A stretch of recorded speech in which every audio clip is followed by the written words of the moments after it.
Lorsque l'enfant paraît, le cercle de famille applaudit à grands cris. Son doux regard qui brille fait briller tous les yeux, et les plus tristes fronts, les plus souillés peut-être, se dérident soudain à voir l'enfant paraître, innocent et joyeux. Lorsque l'enfant paraît, personne, évidemment, ne se dit « son empreinte carbone sera de 404 tonnes de CO2 durant sa vie » ou « chouette, c'est un nouveau cotisant pour notre retraite » ou encore « génial, voilà un nouveau consommateur ». Personne, heureusement. L'enfant qui vient de naître nous apparaît comme un être humain unique, dont l'existence parmi nous sera à nul autre pareille. On imagine déjà, sans en rien savoir, on imagine déjà ce que pourra être sa vie ici-bas.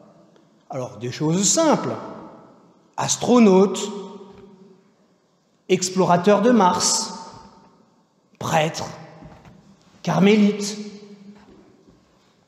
Instinctivement, on perçoit que le nouveau-né est une promesse et qu'il est destiné un jour à devenir un adulte, c'est-à-dire être conduit ad ultum, vers l'ultime accomplissement de sa vie.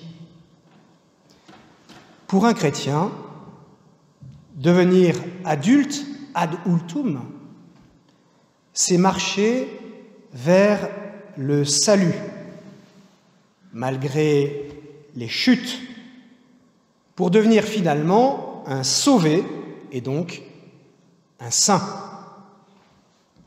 C'est pourquoi le regard le plus profond qu'on puisse porter sur un nouveau-né, c'est un regard qui traverse l'espace et le temps pour apercevoir déjà en lui ce en vue de quoi il a été créé, la vie éternelle bienheureuse.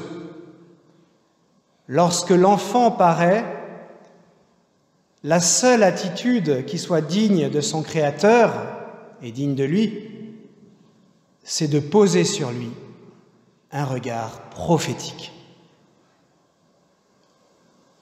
Mus par l'Esprit Saint dans le temple de Jérusalem, c'est ce que font Siméon et Anne, qui vont poser sur Jésus un regard prophétique lorsqu'ils le voient arriver dans les bras de ses parents. Dans le temple, Anne ne voit pas uniquement un enfant qui un jour sera totalement libéré du péché, mais elle voit en Jésus le libérateur lui-même. Siméon ne voit pas seulement un enfant qui un jour sera sauvé, mais le Sauveur lui-même.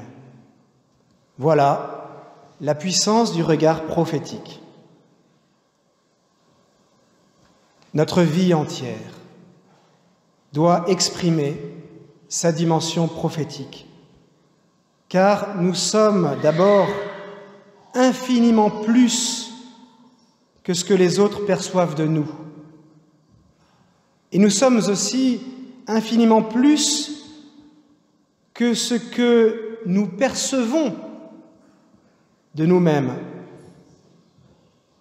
Comme le redit le psaume 138, prière adressée à Dieu, « C'est toi qui as créé mes reins, qui m'as tissé dès le sein de ma mère. Je reconnais devant toi le prodige, l'être étonnant que je suis. Étonnantes sont tes œuvres, toute mon âme le sait. Mes os n'étaient pas cachés pour toi quand j'étais façonné dans le secret, modelé aux entrailles de la terre. J'étais encore inachevé, tu me voyais.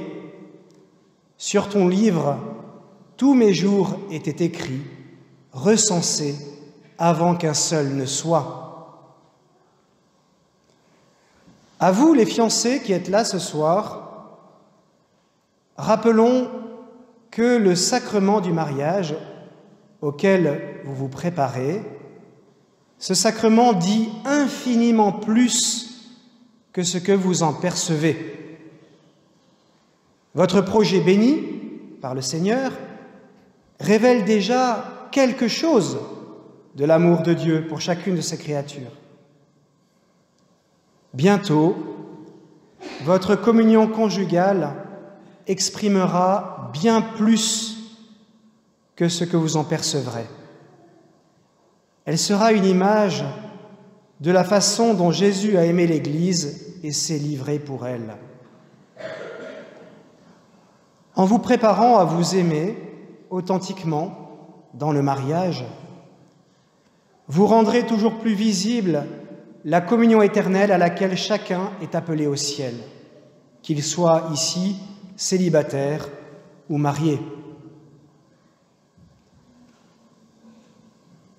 Dans l'Évangile que nous venons d'entendre, le lieu de la prophétie qui annonce Jésus comme libérateur et sauveur, ce lieu, c'est le temple de Jérusalem, c'est-à-dire le lieu le plus saint d'Israël.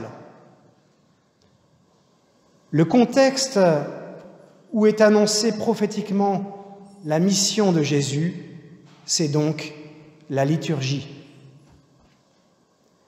La liturgie est un don de Dieu qui nous est fait pour que notre vie, quoique unique et singulière, trouve son sens, son authentique direction, qui est d'être sauvé grâce au sacrifice d'amour de Jésus. Il a donné sa vie pour que nous ayons la vie. Pour vous aussi, chers fiancés, c'est au travers de la liturgie du mariage que votre amour humain prendra tout son sens, en lui donnant d'exprimer bien plus que ce que vous en percevrez. C'est la raison de votre présence ici, ce soir. C'est la raison pour laquelle nous voulons vous donner le goût de la mise en pratique de votre foi catholique. La liturgie fera de votre mariage une annonce de quelque chose à venir, autrement dit, une réalité prophétique.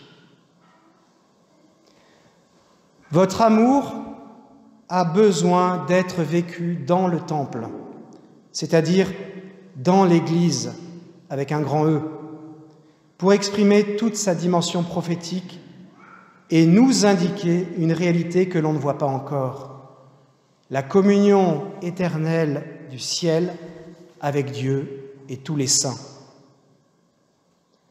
Grâce à l'Église invisible, unique lieu pour être unis à Jésus, unique lieu pour espérer le salut pour nous-mêmes et pour ceux que nous aimons pour toujours, grâce à l'Église, nos existences banales, notre amour humain banal, notre activité quotidienne banale en famille ou en société, tout cela prend un sens nouveau et dévoile progressivement la réalité pour laquelle nous sommes venus à l'existence. Vivre en communion d'amour avec Dieu, tous unis dans la même famille. Comme ces lumières qui brillent dans la nuit, que notre lien à l'Église rende notre vie prophétique pour les autres. Qu'en nous voyant aimer Dieu et notre prochain, tous puissent se dire « Dieu existe, il est vivant, il m'aime ». Amen.